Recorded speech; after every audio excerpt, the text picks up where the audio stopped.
Good morning, all of you all. My name is Megha Kaur Rajawat. I am lecturer at President College of Pharmacy. Today we are going to study D-Pharm's Part 1 subject, that is Social Pharmacy. And Social Pharmacy's Unit 2 is termed as Preventive Health Care. Okay.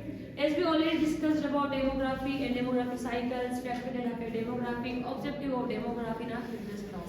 ठीक, तो हमने उसके अंदर क्या क्या देखा था? हमने देखा था कि डेमोग्राफी क्या होती है, उसकी डिफाइन क्या है, ऑब्जेक्टिव्स क्या है, ऑब्जेक्टिव्स यानी कि हम उसे क्यों कर रहे हैं डेमोग्राफी स्टडी, और फैक्टर्स क्या हैं जो कि डेमोग्राफी को बढ़ा रहे हैं, घटा रहे हैं, जो भी चीज़ है वो। इसके अलावा क्या साइकिल है जो कि हमें डेमोग्राफी के बारे में बता रहे हैं। ठीक है, डेमोग्राफी क्या होता है? सबसे पहले तो डेमोग्राफी होता है स्टडी ऑफ ह्यूमन।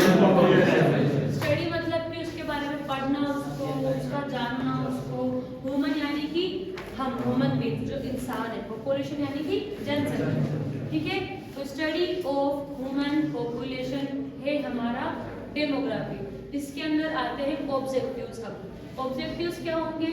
क्यों हम डेमोग्राफी स्टडी करते हैं? हम डेमोग्राफी स्टडी करते हैं ताकि हम जान पाए कि उस एरिया के अंदर क्या डिस्ट्रीब्यूशन है, क्या डिस्ट्रीब्यूशन है पॉपुलेशन का, यानी कि किस एरिया में, राजस्थान में किस एरिया में ज़्यादा पॉपुलेशन है, किस एरिया में कम पॉपुलेशन है, कौन सा। अब जैसे कि कोरोना वाला टाइम आया था, जो ये सेंसस निकाले हम लोगों ने, वो कोरोना वाले टाइम में काफ़ी हमारे काम आए थे। कैसे? क्योंकि हमें पता था भी जैसे कि इस एरिया के सीतापुर वाले एरिया में बहुत ज़्यादा पॉपुलेशन है, तो इस वजह से क्या है, कोरोना फैलने की चांसेस कहाँ ज़्यादा होगी? सीतापुरा वाले, क्योंकि पॉपुलेशन ज़्यादा है। तो इस वजह से हमने यहाँ पे प्रिवेंटिव केयर्स, प्रिवेंटिव यानी तो बचाव के जो कार्य होते हैं वो हमने यहाँ पे बहुत जल्दी और बहुत रैपिडली स्टार्ट किए थे। ठीक है, ये चीज़ें हमारे जब कुछ ऐसे एपिडेमिक्स पेंडेमिक्स आ जाते हैं, पेंडेमिक आते हैं, उस टाइम पे भी हमारे खूब हेल्पफुल होती है चीज़ें। फर्स्ट हो गया हमारे डिस्ट्रीब्यूशन। हम डिस्ट्रीब्यूशन चेक करते हैं भी किस एरिया में कितने ज़्यादा पॉपुलेशन है, कितनी है, कैसे। सेकंड हम कंपोजिशन चेक करते हैं। कंपोजिशन यानी कि उस पॉपुलेशन में कौन सी ह्यूमंस या पॉपुलेशन किस अमाउंट में है, यानी कि उसमें मेल कितने हैं उस एरिया में फीमेल कितने हैं, उस एरिया में इन्फेंट्स कितने हैं, उस एरिया में एडोलसेंट्स कितने हैं, एडोलसेंट किशोर अवस्था, किशोर एडोलसेंट्स कितने हैं, मैच्योर पर्सन्स कितने हैं, एडल्ट कितने हैं। ठीक है, एक तरीके से वो कितने हैं। अबव 80 यानी कि एज्ड पीपल कितने हैं, कितने लोग बीमार हैं, कितने लोग सही हैं। ठीक है, कितने हॉस्पिटलाइज हैं, कितने वर्किंग पॉपुलेशन है, कितने लोग काम कर रहे हैं, कितने लोग जॉब करते हैं, कितने लोग बेरोजगार हैं। तो इस हिसाब से फिर वो महात्मा नरेगा आई थी हमारे, नरेगा भी ऐसे एरिया में शुरू करते हैं जहाँ पे आसपास ज़्यादा बेरोजगार लोग होते हैं। ठीक है, तो गवर्नमेंट की पॉलिसीज बनती है वो सारी की सारी आपके इन डेमोग्राफिक स्टडीज के बाद ही बन पाती है, क्योंकि गवर्नमेंट को भी एक आइडिया रखना जरूरी है किस एरिया में हम पॉपुलेशन स्टार्ट करेंगे तो सक्सेसफुल होगी और किस एरिया में नहीं करेंगे सक्सेसफुल नहीं होगी। फॉर एग्जाम्पल, अगर वो वैशाली नगर के अंदर गवर्नमेंट स्कूल खोल देंगे तो कोई जाएगा वहाँ? नहीं। इस सीतापुर में खोलेंगे तो यहाँ आने की ज़्यादा प्रोबेबिलिटी रहेगी। तो इस तरीके से उन्हें पता लगता है किस एरिया में हमें पॉलिसीज जनरेट करनी चाहिए और किस एरिया पॉलिसी जनरेट हमें नहीं करनी चाहिए। थर्ड और जो मोस्ट पॉपुलेटेड इसका ऑब्जेक्टिव वो है कि पॉपुलेशन में कितना चेंज आ रहा है, वहाँ की जनसंख्या कितने दर से बढ़ रही है, कितने दर से घट रही है, वो सब चीज़ें हम इसके अंदर देखते हैं। हमें कहाँ से पता लगता है डेमोग्राफिक स्टडी के बारे में? सोर्स क्या है इसके? रजिस्ट्रेशन सिस्टम्स जो गवर्नमेंट करवाती है, और सर्वे होते हैं, सर्वे करवाती है, और रजिस्ट्रेशन सिस्टम जो चलते रहते हैं गवर्नमेंट के, या फिर कोई प्राइवेट का भी चल रहा है तो उनसे डाटा कलेक्ट कर लेती है गवर्नमेंट। ठीक, तो वहाँ से वो उसको पता, गवर्नमेंट को पता लगता है कि यहाँ की पॉपुलेशन कितनी है, कितनी नहीं है। ऐसे क्या क्या फैक्टर्स हैं जो कि एक तरीके से पॉपुलेशन की साइज को, नंबर को बताते हैं हमें। फर्टिलिटी हो गई, वहाँ पे कितने मेल कितने फीमेल ऐसे जो कि फर्टाइल है, फर्टाइल यानी कि जो कि अपने ऑफ स्प्रिंग्स को प्रोड्यूस कर सकते हैं। मोर्टिलिटी रेट्स क्या है, कितने लोग वहाँ पे पर 1000 पीपल कितनी डेथ्स हो रही है। मोर्बिलिटी रेट्स क्या है, पर 1000 कितने लोग बीमार हो रहे हैं। ठीक है, कितनी शादियाँ हो रही है, वहाँ पे शादी हो रही तो लड़के की हो रही, लड़की की हो रही, लड़की की होगी तो जाएगी वहाँ से, घटेगी पॉपुलेशन, लड़की की होगी पॉपुलेशन बढ़ेगी वहाँ। तो ऑब्वियस सी बात है, एक लड़की आएगी उसके फिर बच्चे आएंगे, तो 4-5% ऐसे ही बढ़ रही है ना वहाँ की। तो मैरिज है, माइग्रेशन है कि यहाँ से कितने लोग जा रहे हैं या फिर यहाँ पे कितने लोग आ रहे हैं, ये फैक्टर्स है। और क्या फैक्टर्स हो सकते हैं हमारे, सोशल मोबिलिटी हो गई कि वहाँ की सोसाइटी किस तरीके से कितनी अच्छी है कितनी बुरी है, ठीक है। जैसे कि फॉर एग्जांपल रिलीजियस होता है कि कोई एरिया है वहाँ पे कोई पर्टिकुलर कम्युनिटी का ज़्यादा है, तो वहाँ पे दूसरी कम्युनिटी आके रहना पसंद नहीं करेगी, नहीं करती है। तो उस तरीके से वहाँ पे क्या कम्युनिटी है, क्या कम्युनिटी स्टेटस चल रहा है, वहाँ की क्या रिलीजियस स्टेटस है, ठीक है। तो वो सब भी पता होना चाहिए। वहाँ की रेट्स क्या है, वहाँ पे कोई ना प्लॉट की रेट ये तक मैटर करती है, क्योंकि वहाँ पे अगर सस्ते होंगे तो वहाँ पे ज़्यादा पॉपुलेशन आके रहेगी, ठीक है। तो ये सब फैक्टर्स हमारे डेमोग्राफी को इफेक्ट करते हैं। इफेक्ट यानी कि उस पर फर्क पड़ता है हमारे डेमोग्राफी पे। इसके बाद हमने तो एक पढ़ा डेमोग्राफिक साइकिल। साइकिल यानी कि इसमें स्टेप्स हो गए, इसमें कुछ स्टेजेस होगी। हमने इसके अंदर कितने स्टेज पढ़े थे, हमने इसमें पढ़ी है 5 स्टेज। फर्स्ट स्टेज का नाम क्या है, high stationary. Second early expanding. Third late expanding. Fourth low stationary. Fifth decline. इसके अंदर में कुछ टर्म्स यूज किए थे बेसिकली, जैसे कि बर्थ रेट हो गया, उसको हमने BR से इंडिकेट किया। सेकंड हमने डेथ रेट पढ़ा, जिसको हमने DR से इंडिकेट किया। थर्ड हमने पढ़ा population. Birth rate death rate क्या देखा हमने कि बर्थ रेट बढ़ रही है या घट रही है, डेथ रेट बढ़ रही है या घट रही है, और पॉपुलेशन बढ़ रही है घट रही है या फिर न्यूट्रल है, यानी कि ना तो बढ़ रही है ना घट रही है। इस हिसाब से हमने 5 स्टेजेस को स्टडी किया है, ठीक है। फर्स्ट स्टेज में क्या हो रही है, आपकी बर्थ रेट भी बढ़ रही है और सेम रेट से ये समझने वाली बात है, सेम रेट से आपकी डेथ रेट भी बढ़ रही है। इस हिसाब से क्या हो रहा है, आपकी पॉपुलेशन न्यूट्रल हो रही है, क्योंकि जितने लोग आपकी एंटर हो रहे हैं इस प्लेस पे उतने ही आपके लेफ्ट कर रहे हैं उससे, ठीक है। तो वो हो गया आपकी हाई स्टेशनरी, मतलब कुछ भी मूवमेंट नहीं हो रहा है पॉपुलेशन में आपके। सेकंड है आपकी अर्ली एक्सपेंडिंग, यानी कि पॉपुलेशन रेट बहुत कम अमाउंट में घटना शुरू हो रही है और बर्थ रेट उसी स्टेज से बढ़ रही है। पॉपुलेशन पे क्या फर्क पड़ेगा, पॉपुलेशन फिर भी बढ़ेगी आपकी, ठीक है। थर्ड क्या स्टेज है आपकी, थर्ड है आपकी लेट एक्सपेंडिंग। इसके अंदर क्या हो रहा है, डेथ रेट आपकी डिक्रीज हो रही है और आपकी बर्थ रेट क्या हो रही है इसके अंदर, ये भी धीरे धीरे घटना शुरू हो रही है। इस वजह से बट स्टिल पॉपुलेशन आपकी बढ़ रही है। क्यों, क्योंकि जो बर्थ रेट का घटने का रेशियो है वो डेथ रेट घटने रेशियो से कम है। फोर्थ है आपकी लेट एक्सपेंडिंग, लो स्टेशनरी। फोर्थ है आपकी लो स्टेशनरी। लो स्टेशनरी में क्या हो रहा है, आपकी बर्थ रेट और डेथ दोनों घट रही है और पॉपुलेशन आपकी स्टेशनरी है, मतलब ना तो बढ़ रही ना घट रही, न्यूट्रल है। फिफ्थ स्टेज है डिक्लाइन, नाम से पता लग रहा है घटना, पॉपुलेशन घट रही है। क्यों, क्योंकि बर्थ रेट ज्यादा घट रही है और डेथ रेट कम रही है। ये था हमारे लास्ट क्लास का ओवरव्यू। आज हम नेक्स्ट टॉपिक लेंगे जो कि है fertility.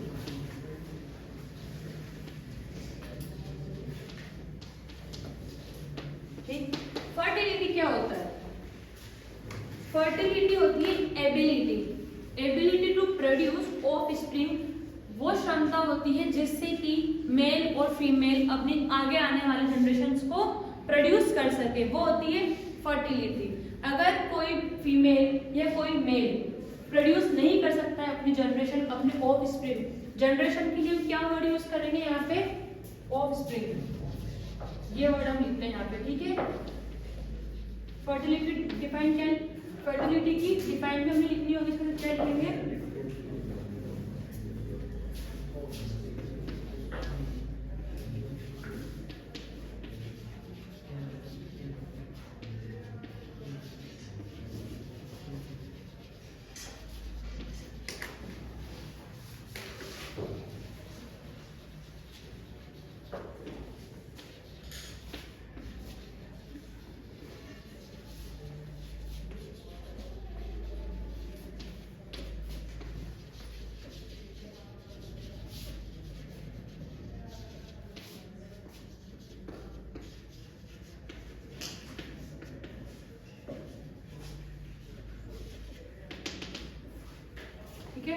the ability of a human or an animal to produce their offspring is called as fertility, ठीक है।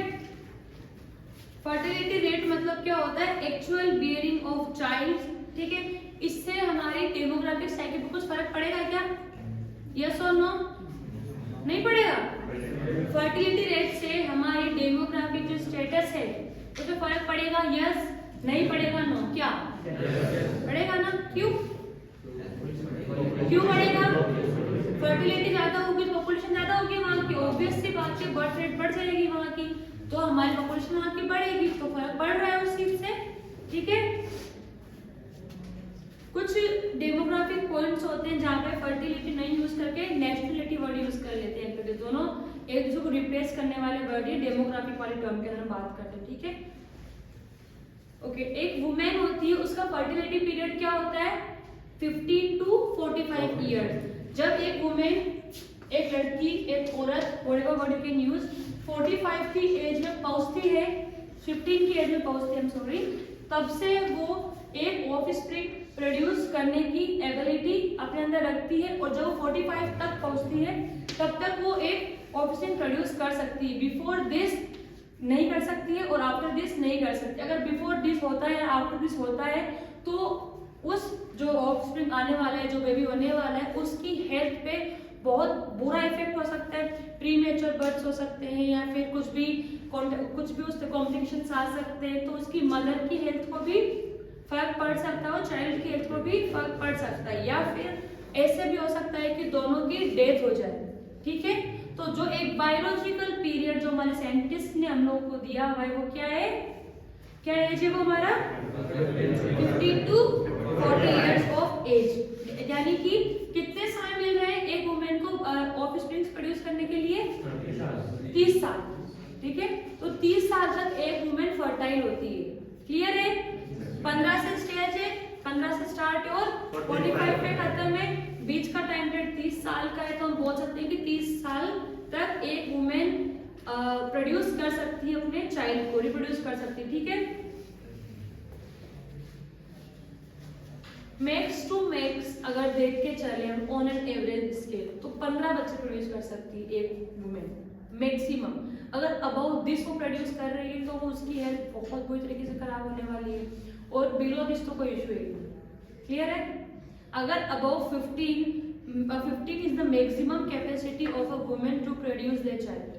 Okay, if above this is happening, then it will cause a deleterious effect on mother's health as well as child health. Clear है? ठीक है, factors क्या क्या हैं जो कि फर्टिलिटी को इफेक्ट करते हैं? ये है एज ऑफ मैरिज। ठीक है, किस उम्र में उसकी शादी हो रही है। अगर the lower the age at marriage, the higher the level of fertility. जितनी छोटी उम्र मतलब ये 2 साल में शादी करवा के वो 3 साल में बच्चा पैदा करो, ऐसे नहीं। लोअर द एज मतलब ये नहीं है 2 साल, 15 की तो सोचना ही नहीं है। और गवर्नमेंट ने एज दे रखी है 18, तो 18 के नीचे इलीगल है बात करना है शादी की। क्लियर है? लोअर मतलब क्या हो गया? क्या हुआ? कोई बात नहीं, हम सीधे सबसे बात करते, कोई बात नहीं, किस प्रॉब्लम? ओके, जो लोअर एज गवर्नमेंट ने दे रखी है, वही लोवेस्ट एज होगी। अगर उसमें किसी वुमेन ने शादी की है, तो उसकी फर्टिलिटी सही रहेगी।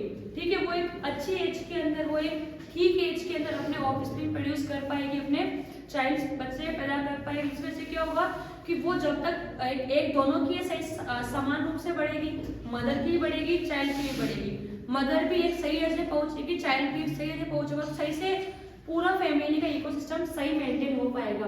कोई अगर मदर है 40 की उम्र में 45 की उम्र में प्रेग्नेंट हो रही है, कोई बेबी हो रहा है उसके, तो वो नहीं होगा। जब वो 60-70 की पहुंचेगी तब जाके उसका बच्चा शादी के लायक होगा।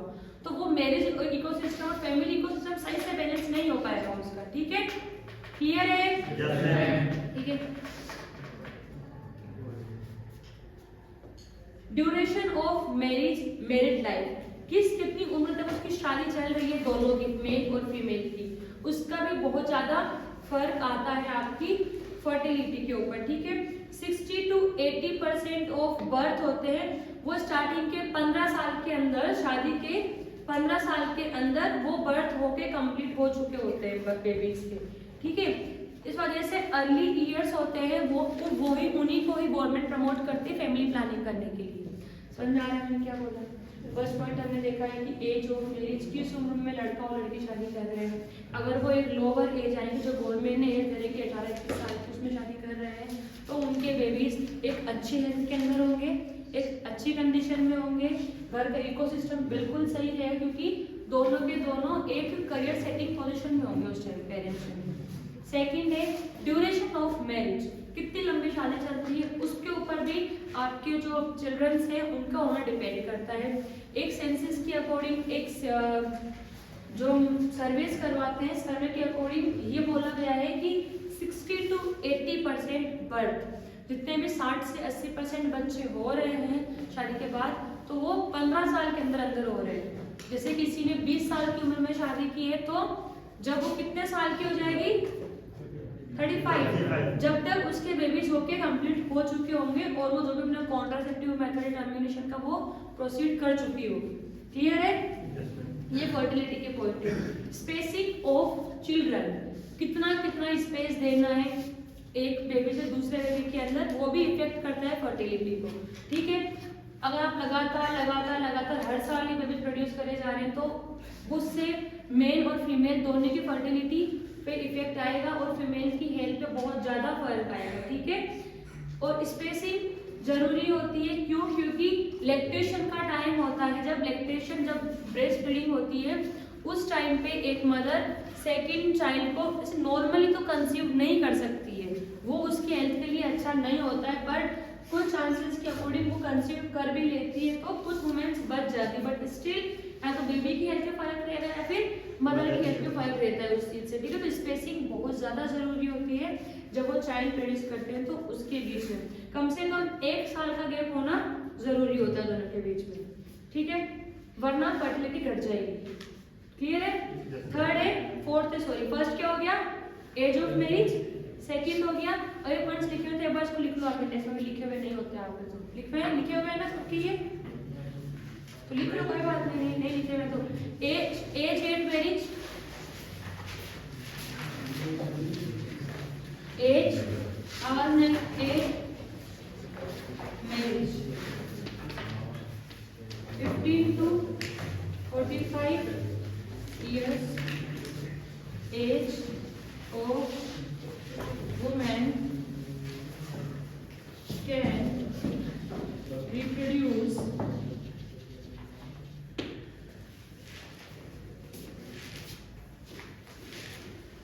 first one is age at marriage, second is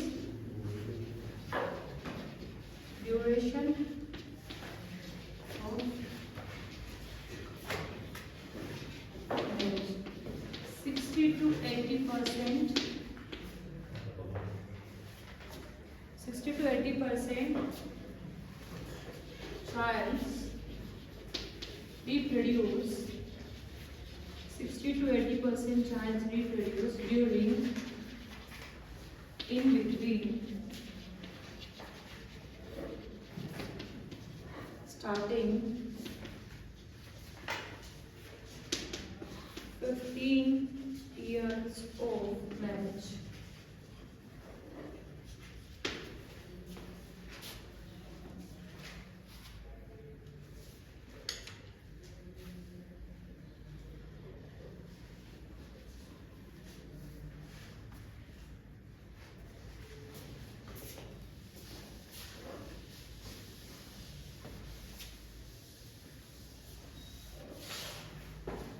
Is spacing of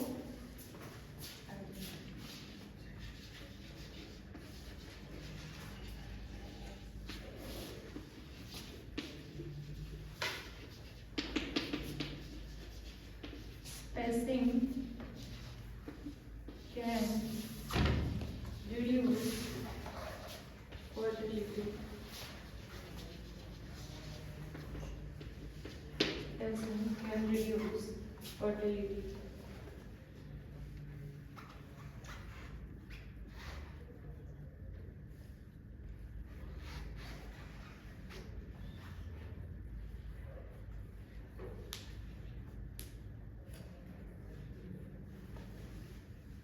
ठीक है, इसके बाद में हमने देखना है, फोर्थ पॉइंट होगा हमारा एजुकेशन।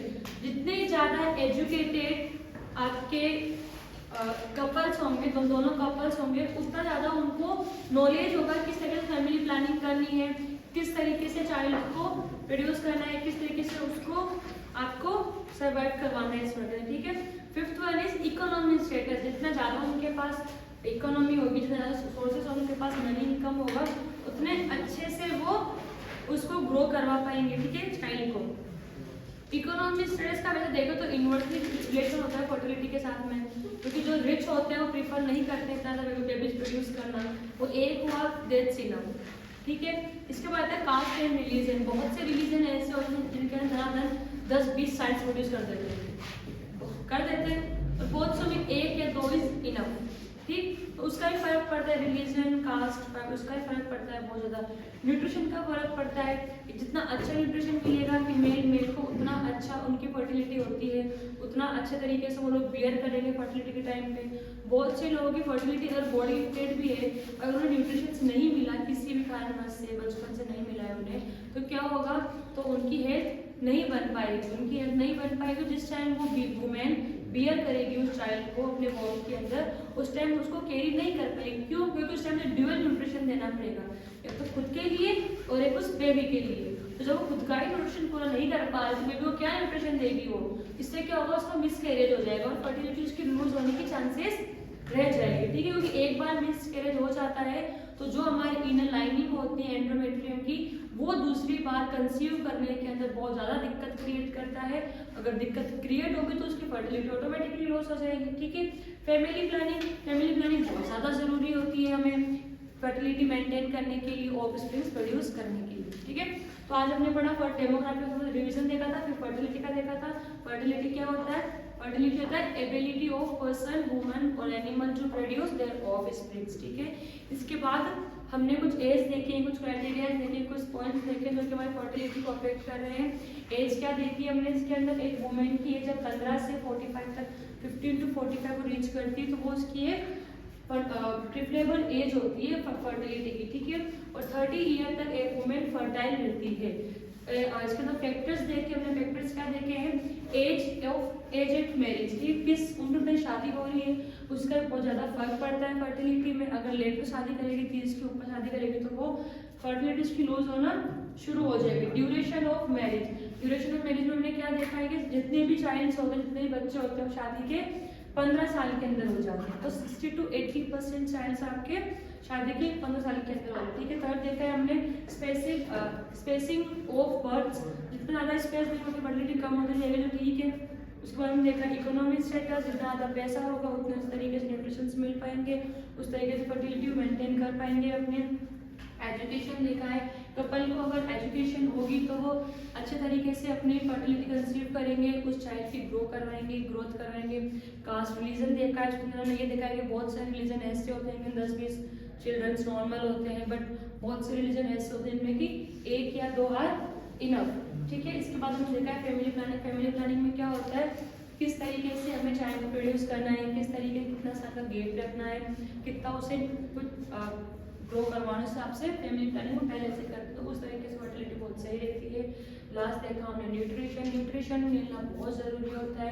न्यूट्रिशन एक पावर प्ले करता है फर्टिलिटी के अंदर। न्यूट्रिशन अगर नहीं मिलेगा तो कोई मेल या मेल फर्टाइल भी है तो भी वो नहीं रहेगा। They can lose their fertility if they can not get enough amount of nutrition. ठीक है। न्यूट्रिशन मिलना बहुत ज़रूरी है, क्योंकि जब बेबी वॉर्म के अंदर होता है मदर की, तो उस टाइम मदर को ड्यूअल न्यूट्रिशन की जरूरत पड़ती है, एक खुद के लिए और एक उस बेबी के लिए। तो ये हमारा आज का क्लास था। अब हम आगे वाले क्लास में पढ़ने वाले हैं फैमिली प्लानिंग मेथड्स। ठीक है। Thank you so much.